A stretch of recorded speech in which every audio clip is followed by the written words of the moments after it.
Oh, I know you guys can't hear me. Now you should be able to hear me. What's up, everybody? Let me do this 'cause nobody's here.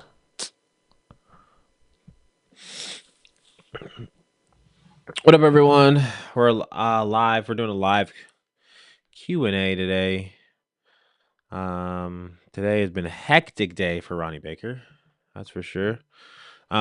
But yeah, guys, we're gonna do a live question and answer. So if you guys have any questions that you guys wanted to ask me in the next 20 to 30 minutes, 479, you are first. You are first. Yeah, we're doing live question and answer. So if you guys want to ask any questions, let's get into it.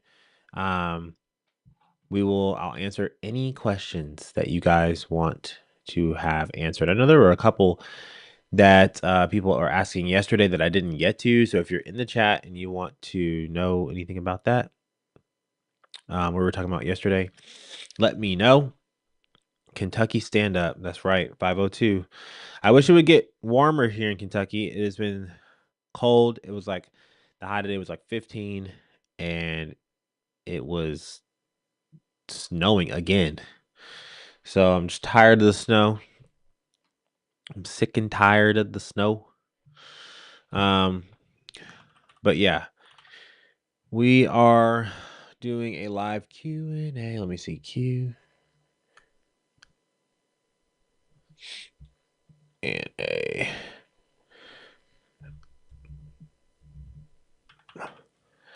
Ask away. Someone said, "Is it real that I made Christian Coleman break the record?" The indoor record. Christian Coleman broke the indoor record like the first meet of the season, and I wasn't there, so he had already done it. He just had to do it again, I think, because it wasn't ratified at that place. I'm not sure how that worked, but um, Jedi. I'm gonna call you Jedi. So, what's the best advice that you can give to a high school athlete if he would like to be a professional? The best advice I would give to a high school athlete if you want to be a professional is honestly, I would focus on what's right in front of you. Being a professional is really, really far off. So focusing in on honestly being the best high school athlete that you can be. So whatever event you run, like focus on winning the your conference, winning the region, winning the state title, because that's going to lead you into getting college looks, and you want to get into college so that you can perform at a high level in college. And really, if you want to be um, a professional, you've got to get to the college level and perform really well. So if you're a high school athlete, that's the one thing is like don't think about being a professional right now. Think about what's right in front of you. Focus in on that because being a professional is such a big task. Like it's a big goal. And focusing in on the small stuff is really what's going to elevate you to the next level. And of course, like doing all the right things. That is um making sure that you're sleeping well, making sure that you're eating properly. Those are all small things that a lot of high schoolers aren't doing. And if you can dial those in, I think that you can excel at the high school level, which means you'll be way further in progression than your high school peers, and then that'll take you into performing well at college if you continue to do those things and you do them well. Because at the end of the day, a lot of the college kids are lazy today, so it only takes a little bit of talent and a little bit of work really to stand out at this time, right? So yeah, what spikes do you use? Kyle Candom says, I'm actually going to be doing a full spike, not a spike review, but I am going to be doing the best spike to wear live kind of thing. We're going to be doing it. I'm actually going to be teaming up with Kalen Walker. I don't know if you guys know who Kalen Walker is. He's a sprinter at Iowa. He actually ran the 40-yard dash in front of like, I don't know, 60,000, 100,000 people at an Iowa game. And we're going to be at some point, I think tomorrow potentially, we're going to be doing we're going to be talking about spikes and which spikes to wear. But right now, I'm actually in some older spikes. I'm in the Oh man, what are they called? They're the Adidas Primes from the 2021 Olympics. So they don't have the fancy cushion technology, whatever. They're just like a a nice soft upper and a really hard plate. That's what I'm running in right now, and I'm loving them, loving them. So that's what I'll probably run in for the rest of the season. Someone says, I remember Alexander says, I remember racing you in 2016 season in Prague. Me, and Dentarius Slot. Good to see you still going strong. Wow, that was a long time ago. I remember that meet in Prague. That was actually, yeah, 2016. That was the summer probably of 2016. That was like one of my first ever professional track and field races. And I think I probably ran like 10-1, but those were the tough times, I guess. I graduated from those meets, but those were those were fun, but those were the beginning, man. Like the stages that people don't really see. Um, you know, those smaller meets, those bronze level meets that nobody really sees. So yeah, crazy. Yeah, 10-10, man. That was coming off a long collegiate season. And that was like I went to go run 3 races. I think Prague was the last race that I ran.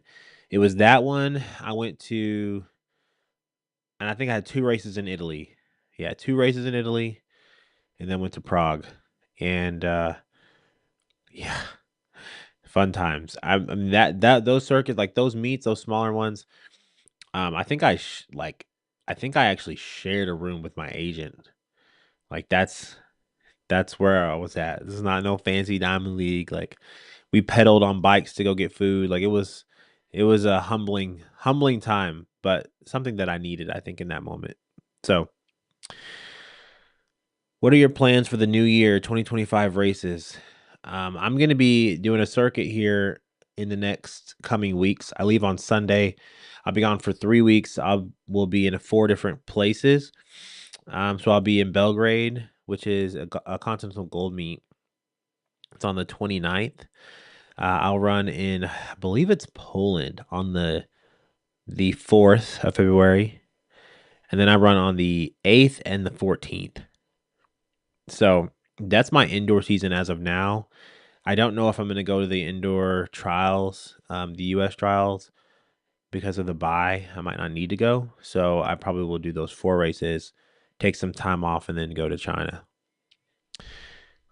It says, have you ever had a hamstring injury because you're really explosive? I've had lots of hamstring injuries. I've had a couple of the left, one on the right, I think, but mainly the left hamstring is always the one that typically bothers me if I'm gonna have any hamstring issues. So yeah, I've had a couple of those. 2019, 2017, 2022. Yeah. What's the best university now to be a professional athlete? The best university to go to? I don't think there's necessarily one best university. I think that there's professionals. I mean, you look at the professionals now that are running, all of them came from a lot of different schools. So I wouldn't say that there's one specific school that's doing it better than the other ones, but I mean, if you look at the last couple Olympic champions, I mean, if you really want to look at like women's hurdles, most of the women's hurdles champions and world champions and medalists have come from Kentucky in the last. I mean, you can go all the way back to Kenny Harrison, broke the world record. She went to Kentucky. Cena McLaughlin's won the 400-meter hurdles 2 Olympics in a row and some world championships. Broken the world record. She went to Kentucky. Jasmine Kawacho Quinn, Olympic champion, went to Kentucky. Messiah Russell, Olympic champ, went to Kentucky. Um, so yeah, I mean, I wouldn't say there's one specific, but you have to look at the trends. I think there's a couple of schools that are doing some different things in different events. But I wouldn't say that there's one specific school that's doing like the best. That's the best. Um, How do you get the crazy angles from the blocks? How do you start so well as the third fastest 60-meter runner ever? Please be as specific as you think as you can. Thank you. Joseph Harding. How do I get the crazy angles from the blocks? And in reality, it comes down to a lot of practice. If I showed you a start from 2017, you would be like, "What in the world?" Um, yeah, you wouldn't think it was me because of my start has evolved. But as far as getting the angles, one drill that you can do. I mean, I do a lot of sled pulls, and the sled pulls allow you to get, especially if you have enough weight to where you have to work to pull the sled. It allows you to get into a proper drive angle. Um, there's a machine. What is that thing called? It's called a Exergenie. It's Exergenie. And basically what you can do is you hook it to a pole and you strap it's basically a harness that goes around your chest. And what it does is it's weighted, so when you pull it, it forces you to get into the proper drive angle. And if you do enough reps of that at that angle, you'll be able to, in a 3-point stance, you'll be able to come out of the blocks at the right angle. Um, so yeah, I think the biggest things when you're talking about angles coming from the blocks is one, keeping your shin angle low, meaning like for instance, my left leg is is the front pedal, so my back leg is going to be the first step, and it's keeping that angle low, keeping my shin on the right side as low as possible to the ground without dragging my foot. That's one cue or one way that you can get and hit the right angle when you're coming from the blocks. And then I think one of the big things is focal point. Like, where are you looking?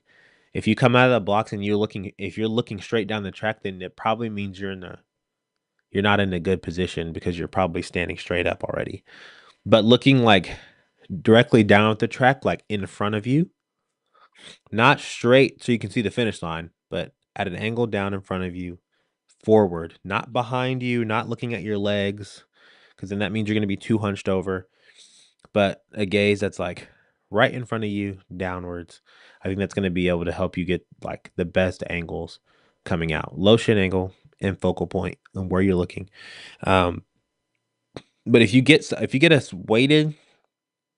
weighted sled, that will help because it's gonna force you to drive and really put you in a position to pull the sled, pull the weight, and be in that position. And then also, if you really want to invest in yourself, there's a thing called an Exergenie, and you can weight that thing and tie it to like a fence, a pole, and basically it does the same thing that the sled's gonna do, but you can adjust the weight to like really anything. Like there's a bunch of different settings for the weight, and it really allows you and helps you to drive at the right angle.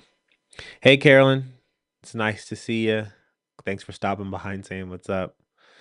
Um, am I still with Coach Anderson? Yes, I'm still with Coach Anderson. I chose to run at TCU, and I chose to run at TCU mainly because of my coach. The coach that like when I chose what school I was going to, like a lot of the kids now, they don't really look at the whole picture. They just pick the school that they're gonna have the most fun at. Some of them do. But what you do is you go and you talk to the coach. You ask the coach how many people that you've coached here at this program have competed at the NCAA championships. Ask them what times those kids ran when they came in from high school and what they're running now. And that will give you a good indicator of, exactly what that coach is capable of producing. Now, that is not always the best example because some of the kids that are there, they came in good and they're lazy. But I mean, these are all questions that you can ask. I think that there's no question that's off limits, especially when you're getting recruited and you're choosing a school that you're going to want to be at for the next 4 years. So asking tough questions to these coaches, I mean, one, it shows that you know what you're doing. It shows that you're serious. That's another thing because at the end of the day, with the transfer portal the way it is, like coaches want to know that you're serious and that you're committed to your craft. And asking those questions are are good indicators. They not only help you, but they help you find out about the school, the program, the coach, the kids, what the workouts are, what they're doing, how well the kids are performing, et cetera, et cetera. Okay. Noah the goat says, "How are you doing?" I'm doing pretty well, man. I'm doing well. Today was a long day. I got up at 5 o'clock, so I've been up for 13 hours now. And I went and lifted, came back from the lift, um, hung out with my daughter, watched my daughter for a while until my wife got back from her gym session, and then packed up in the car, went to my daughter's gymnastics session where basically there's just a bunch of little kids that run around on mats and do jump on a trampoline. So it's fun. Got to do some of that. Then I waited around for an hour because I had a dentist appointment that ended up going south. I didn't end up getting done what I need to get done. So I had wasted an hour.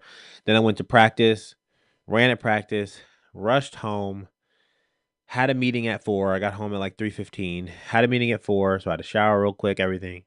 Had another meeting at 4:45, and then I literally almost fell asleep on the couch before I came up here. So that was my day, man. It was hectic.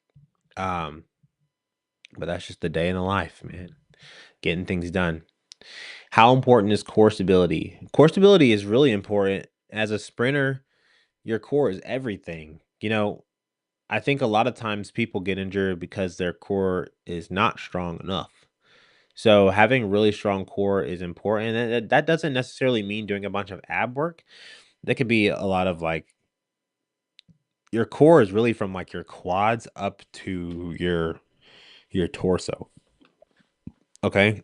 So it's not just doing a bunch of abs. It really is strengthening um, all the muscles that incorporate in the core so that you can be stable when you're on one leg and sprinting. So I think it's really important. I think it's vital to do those things and to incorporate those things. Like I incorporate like ab core work at least 3 times a week, but as far as all the other stuff, I mean that a lot of the stability comes from just lifting and also doing a lot of single leg exercises. So whether that be lunges, whether that be pistol squats, whether it be dumbbell step ups, those are all one leg exercise, like single leg exercises, excuse me, and those will help with core stability as well.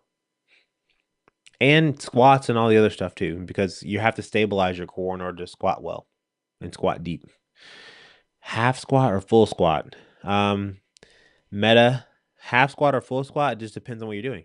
You can do a full squat if you're starting out in training. Like right now, I'm doing quarter squats because I'm more in a power phase and of my training right now. So they're both effective. It just depends on what you're trying to accomplish. I feel like if you're doing a half squat, it's got to be heavy, and you need to be trying to move it fast. Like it's a power movement. Um, so yeah. How fast do you think you can go? Do you think you have a limit? The only limit that I have is the one I put on myself, so I don't feel like I have one. I mean, let me take that back. The only limit I have is the one that God puts on me, which if God says that I'm going to run this fast, then obviously that's what I'll run. But I don't know that. So, in my head, I'm like, I'm just going to go as fast as I can and pray that God has something faster for me than what I think is even possible. So, Andreas, how do you improve ankle stability and stiffness? That's a good question, but I don't think it should be the focus of anybody's training. The focus of your training should be to just sprint and stay healthy. Because honestly, if you're lifting heavy, like if you're in the weight room and you're doing squats and you're doing snatches and you're doing cleans and you're doing lunges and you're doing box step ups and you're doing plyometrics, you're doing box jumps, all of that is helping your ankle stability and stiffness. You can't sprint and not work on that stuff. So as you're sprinting, all of that stuff is being fine-tuned. I honestly, guys, I never just went and worked on ankle stiffness or ankle stability. I've never just gone to the gym and been like, all right, today I'm working ankle stability and stiffness. Never. I've never done that. And all of it comes with the training that you're doing. And again, it's not like don't overcomplicate it. Like it's not anything, there's nothing crazy special to be able to do that. It it seriously just comes with reps and also getting stronger. That's it.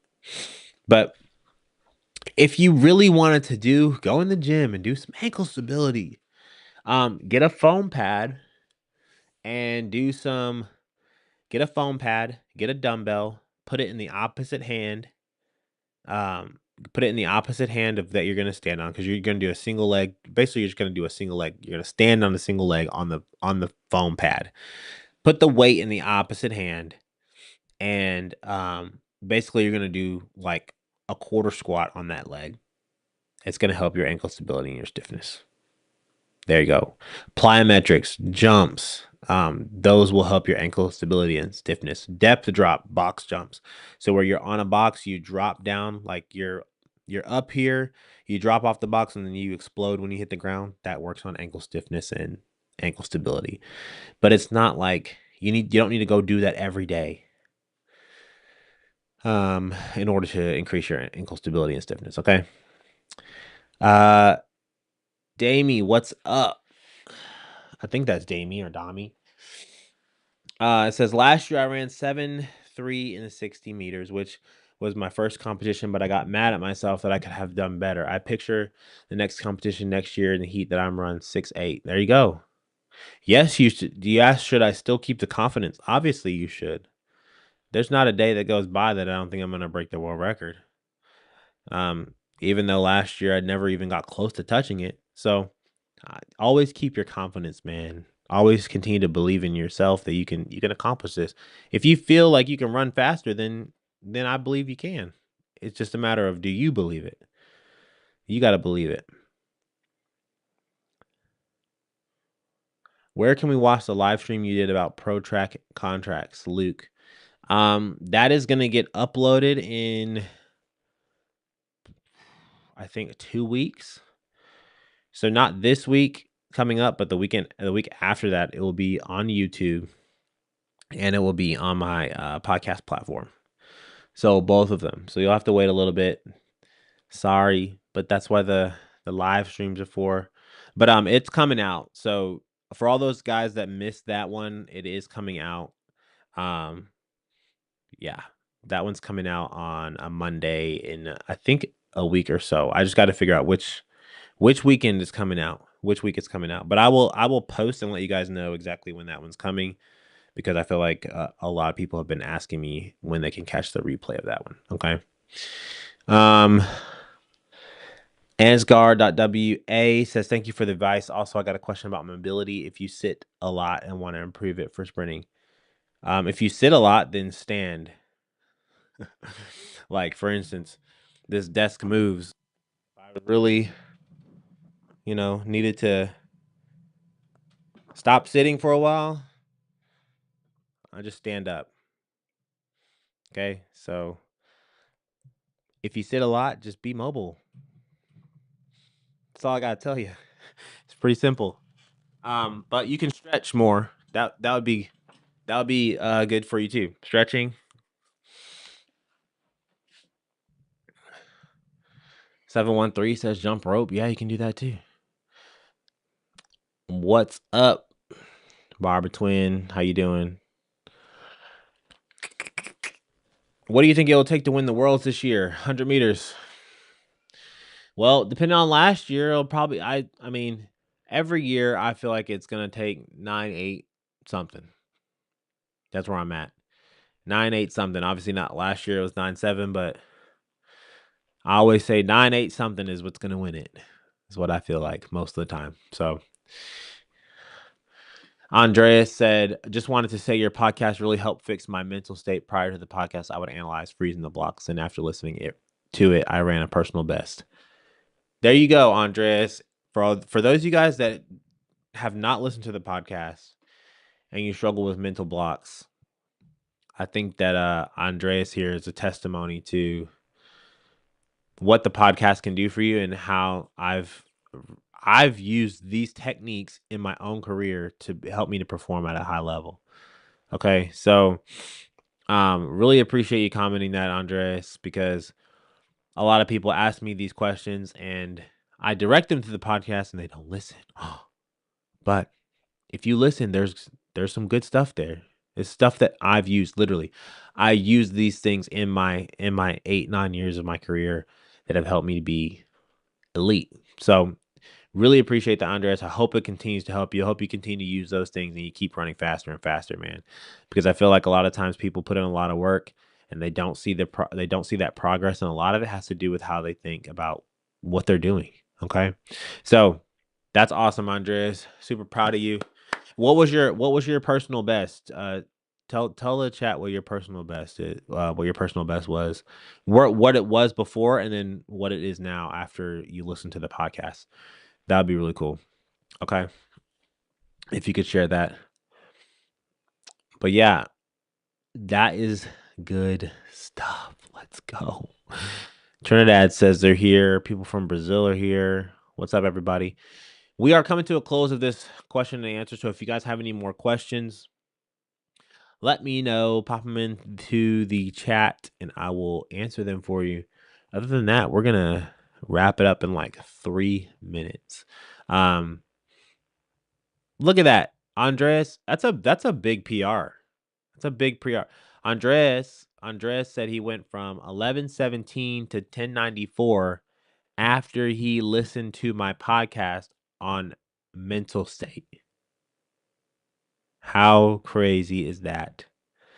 Andres, if you would send me a message on Instagram and tell me exactly what you just told me on this chat, because I think that that's a great story, and I think that a lot of people could benefit from listening to. Actually, send me a message so I can ask you what episode you listened to, and then also you just told this awesome testimony of how you went from 1117 to 1094 after you listened to it. So there is some good being done. That's all I want, is that there's good being done. So big ups to you, man. I hope you keep improving. 1094 is I didn't run 1094 until I didn't run 10 seconds until I was I think I was a junior in high school. So I had to be like 16, 17. So, you're going in the right direction, man. You're moving in the right direction. That's good stuff. All right, guys. Well, I don't see any more questions coming through. So I'm gonna end this live stream question and answer. It was good talking to you guys. Good seeing you guys. Thanks for coming and asking questions, keeping me engaged, keeping the audience engaged. It's been really fun doing these. I think this is week 7 of the live streams, Monday through Wednesday. Tomorrow we're going to be coming off. I believe we are going to be doing a full spikes breakdown tomorrow, from what I believe. Now, if not, don't quote me, but we're still working out the details. I think we're going to end up doing that. So if you guys want to know what spikes are the best spikes, what spikes you should run in, all of that, we're going to be breaking that down. Me and actually Kaylin Walker from Iowa. So definitely want to tune in tomorrow at 6:00. But the professional contracts and all the money talk, that podcast is going to come out, and it's going to be on YouTube in probably a week or two. So be on the lookout for that. Hey, there's Kaylin right there. I was just talking about him. We're gonna eventually link up and talk about spikes. So literally, somebody was just asking me about spikes today. So we'll broadcast that for when we're gonna go live and do it. But other than that, guys, I'll catch y'all later. Peace. I'll see you tomorrow at 6 p.m. Come tell a friend about it, and I'll see you guys later. Peace.